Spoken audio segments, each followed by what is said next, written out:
Quaid Azam, part 160. I beg your pardon, the earlier one was part 159, but I wrongly stated it, part 160. Well, this is the true part 160, and the previous one is part 159.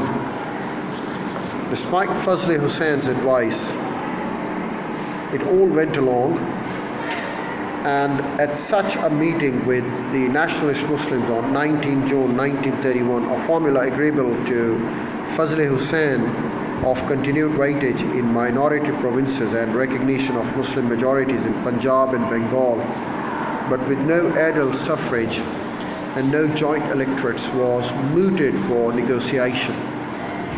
This non-starter brought the negotiations with nationalist Muslims to an end. It is in this overall context that the agreement between the Irwin and Gandhi has to be seen. The pact that had created semblance of a lull following, as it did, those turbulent days of the civil disobedience movement, all that generated discord and high emotions.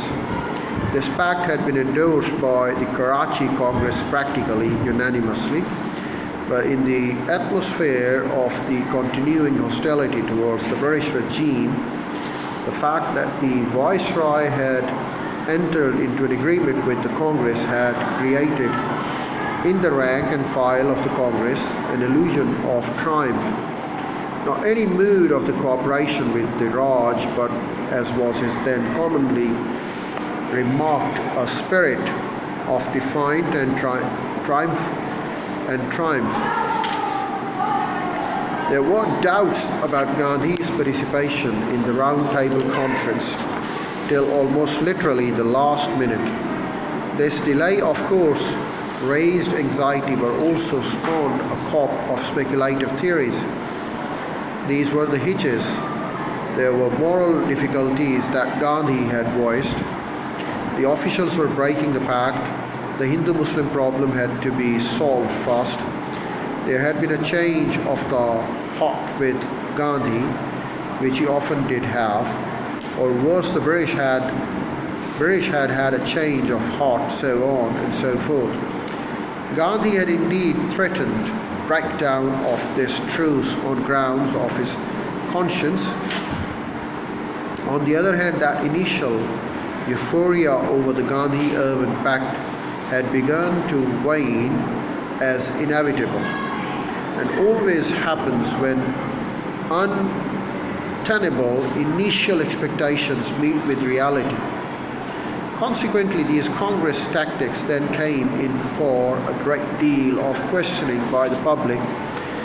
Gandhi tried to meet this complex situation by sending out a charge sheet against local officials alleging breaches of the Delhi Pact. Wellington's, for by then he had replaced Irwin as the Viceroy, replied to the charge sheet was an immediate and unequivocal refusal to let anyone interfere with the working of His Majesty's government. The situation at once became tense and the political atmosphere got surcharged. It got surcharged again. Anxious conversations between Lord Wellington and Gandhi followed.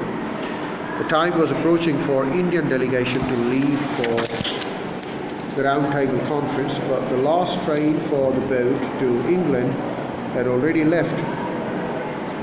Wellington's conversations had grown tense, and after the tension had reached a peak, a situation made intensely dramatic.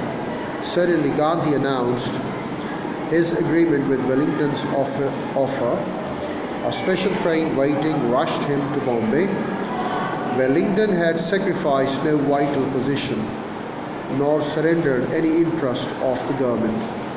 What had Gandhi gained?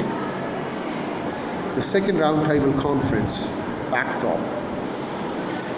In the meantime, the international context for the negotiations turned unexpectedly adverse during this Second Round Table Conference.